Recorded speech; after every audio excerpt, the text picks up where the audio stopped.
Makanya wajar kalau Nabi bergelar Afdholul Anbiya, Sayyidul Awwalin wal Akhirin. Karena memang lebih efektif cara menggiring supaya orang iman. Sekarang sudah tahu kenapa Nabi jadi Sayyidul Awwalin wal Akhirin? Sudah. Mungkin kemarin-kemarin tahu, tapi gak tahu logikanya. Pokok iman. Selewat ke musola ngaji iman. Itu iman yang kurang betul itu, karena tanpa nadzor. Itu namanya taklid yang statusnya mukhtalaf alaih, masih disidangkan di MK, paham ya? Iman. Jadi iman taklid itu iman yang masih disidangkan oleh para ulama. Ada hakim yang bilang sah, ada hakim bilang tidak sah. Tanya anak-anak Qudsiyah. Imanul muqallid itu mukhtalaf alaih apa mujma' alaih? Mukhtalaf alaih. Kalau imanu ahli nadzar mujma' alaih. Insyaallah barokahnya ngaji ini semuanya min ahli nadzar, apa? Min ahlin, jangan amin sudah jadi ini, sudah jadi ini. Kalau amin kan masih berdoa, bisa makbul bisa ndak boleh iman kok. Ayo iman kepada Allah dan Rasul, amin, ndak boleh. Sesuatu yang pasti ndak boleh diamini, itu kan jadi kacau nanti. Harus bilang apa? Sami'na wa ta'na. Nanti lama-lama kamu disuruh Allah, ayo sholat, amin. Ndak boleh, jadi amin itu ada aturannya. Tapi bukan berarti saya nyalahkan jenengan, enggak. Ya memang salah gitu. Jadi kan. Ya usah saya memang statusnya salah. Ya saya ulang lagi ya. Berarti Rasulullah adalah Rasul yang sukses membuat sarana orang kembali ke Allah, mengakui kudrahnya Allah dengan sarana apa saja. Melihat rumput, melihat hewan, dan hewan itu ya apa saja. Dabah itu apa saja. Hewan yang melata di bumi apa saja, semua bukti kudrahnya Allah. Bahkan Rasulullah sukses membiarkan umatnya enggak ditunggui beliau tetap iman. Mergo ditunggui konsep sing super ngene kok Al-Qur'anul Karim. Jelas ya? Tapi caranya memahami ya seperti yang saya terangkan ini. Ya saya baca lagi ya Jadi annal mu'jizati, pakai jamak muannas salim, annal mu'jizati al-madiyata, mukjizat-mukjizat yang sudah kelewat itu kanat khisiatan, bersifat fisik. Tusyahadu bil absor, hanya bisa dilihat dengan mata kepala. Karena qoti soleh wa asa Musa. Wa mu'jizatul Qur'ani tusyahadu bil basirah. Sementara mukjizatnya Quran disaksikan dengan mata hati, dan setiap orang punya mata hati. Fayakunu man yattabi'uhu li ajliha aksar. Li annal ladzi yusyahadu bi ainir ra'si yang qaridu bin qiradi musyahidihi. Wal ladzi yusyahadu bi ainil aqli baqin yusyahiduhu kullu man jaa ba'dal awal mustamirron. Sesuatu yang dilihat dengan mata kepala, setelah para saksi ini meninggal, maka setelahnya mencari-cari, bisa percaya bisa enggak. Tapi mukjizat yang disaksikan mata hati, siapapun percaya dan sampai ila yaumil kiamah. Dan tentu Quran lebih unggul dalam hal ini. Dan insya Allah kita semua adalah ahli Quran. Yaitu harus punya kesimpulan falam mata tabayyana lahu qala a'lamu annallaha ala kulli syai'in qadir. Sebagian ayat wa li ta'lamu annallaha ala kulli syai'in qadir wa annallaha qad ahata bi kulli syai'in ilma. Itu kenapa mukjizatnya Quran dasar. Itu yang gampang-gampang ya, melihat nyamuk, unta, kerbau itu yang gampang. Anda tak naikkan kelas sedikit menjadi agak ilmiah. Misalnya begini, kamu ahli falak. Misalnya kayak Batu Rehan ya. Itu pasti tahu kalau matahari dan rembulan dibikin Allah itu asyamsu wal qamaru bihusban. Bahwa matahari dan rembulan dibikin ini untuk hisab. Walladzi ja'ala syamsa diya'a wal qamara nuran wa qaddarahu manazila li ta'lamu 'adadas sinina wal hisab. Sehingga ketika ternyata betul Samsiyah bisa dihitung menjadi tahun Samsiyah, yang oleh bahasa milenial disebut Masihiyah. Sayyidina Umar agak tersinggung. Sebetulnya yang namanya hisab itu tidak ada hubungannya dengan Masehi dan Hijriyah, itu tidak ada. Semua berdasar matahari atau apa? Rembulan. Lah sialnya yang Samsiyah ini oleh bahasa internasional disebut apa? Masihiyah. Makanya Sayyidina Umar marah terus bilang ya sudah kalau gitu Qamariyah bikin apa? Hijriyah. Jadi itu sebenarnya nama politik. Sebetulnya kalau objektif yang jadi ukuran ya Samsiyah sama Qamariyah. Berhubung ini sudah diambil tetangga, partai sebelah, akhirnya ya kira-kira gitu loh. Jadi kira-kira seperti itu. Akhirnya kita namanya apa? Hijriyah, apa Samsiyah sama apa? Hijriyah. Sebetulnya yang asli ya Samsiyah, Qamariyah. Tapi nggak apa-apa lah. Dunia itu mesti ada politiknya. Lah yang repot orang-orang fanatik hukum pakai bahasa nasional, itu repot. Jadi misalnya kematian Yesus Kristus, itu mesti Batu Rehan kan nggak percaya. Akhirnya ditambahi kematian Sibeh. Karena kalau bilang iya kan percaya. Makanya ditambahi apa? Sibeh. Karena menurut orang Islam berkeyakinan Nabi Isa itu nggak terbunuh. Maka ditambahi apa? Sibeh. Saya dulu pernah usul. Karena beliau itu kalau manggil bahasa itu bude, jadi saya pernah sowan usul. Mbak ditulis gini saja, Mbak. Kematian Yesus dalam kurung katanya. Tapi mungkin terlalu vulgar ya. Jadi akhirnya dibikin apa? Sibeh ya. Di kalender Kudus kan apa? Sibeh ya, ditambahi Sibeh.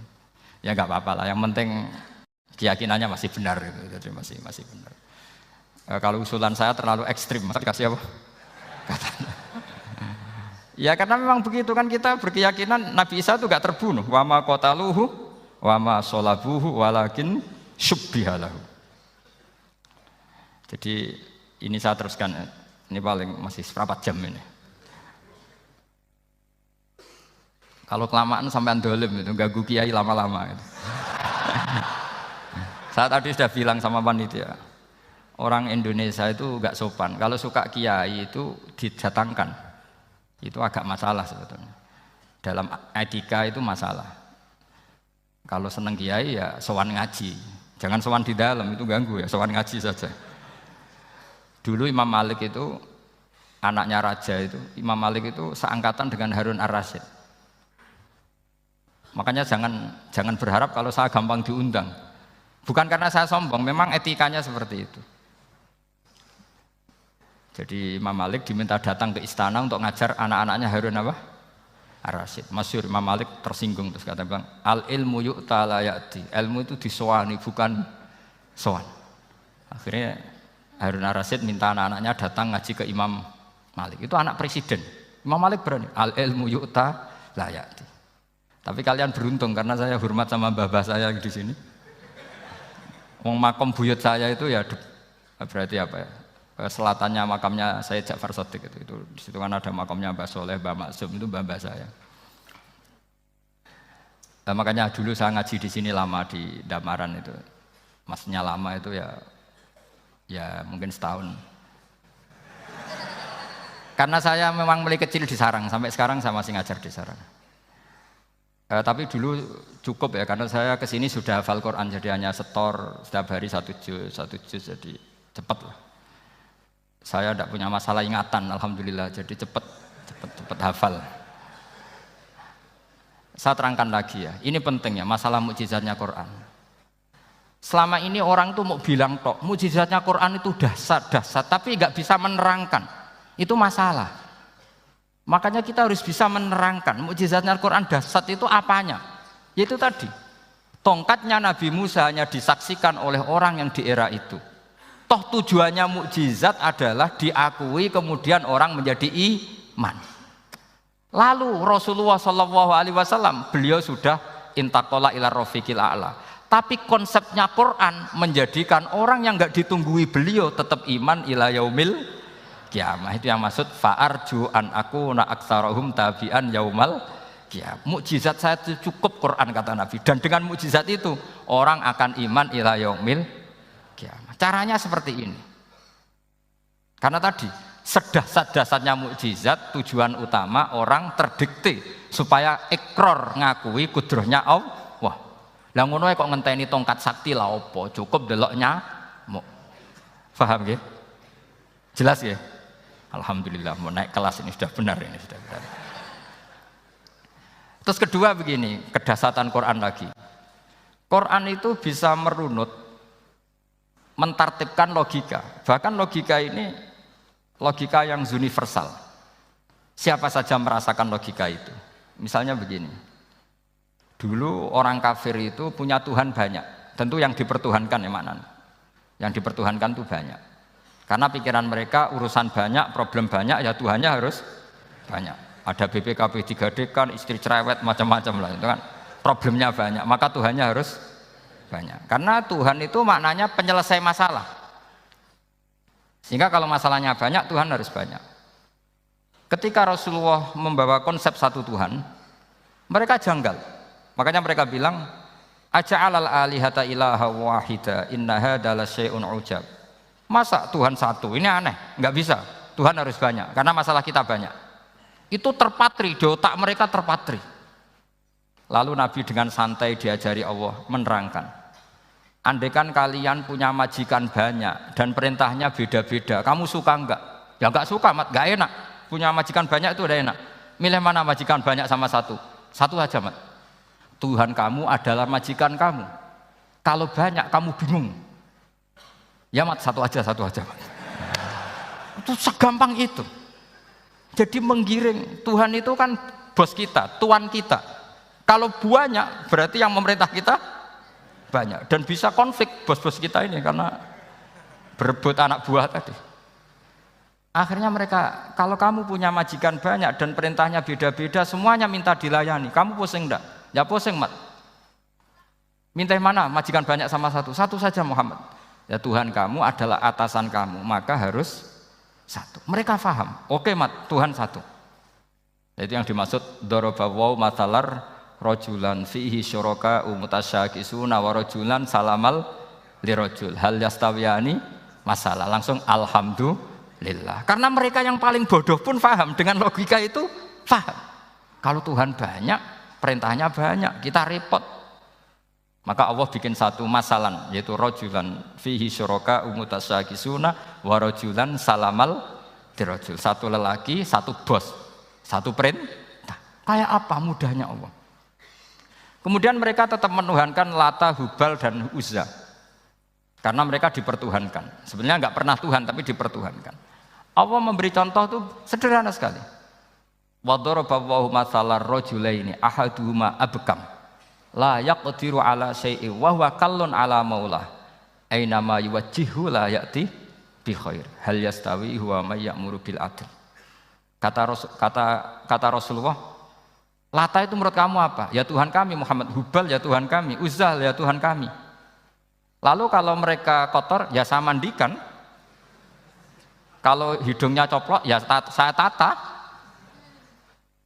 Terus kata Rasulullah begini, kamu mau nggak punya budak atau pembantu yang buta, tuli, bisu? Kamu mau nggak punya pembantu? Pembantu loh ya, pembantu itu budak zaman dulu. Kamu mau nggak punya pembantu yang buta, yang tuli, yang bisu?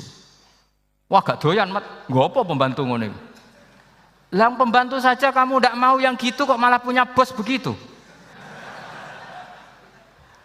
Orang yang tuli, yang bisu, yang kopok, jadi pembantu saja nggak layak, kok malah jadi pangeran.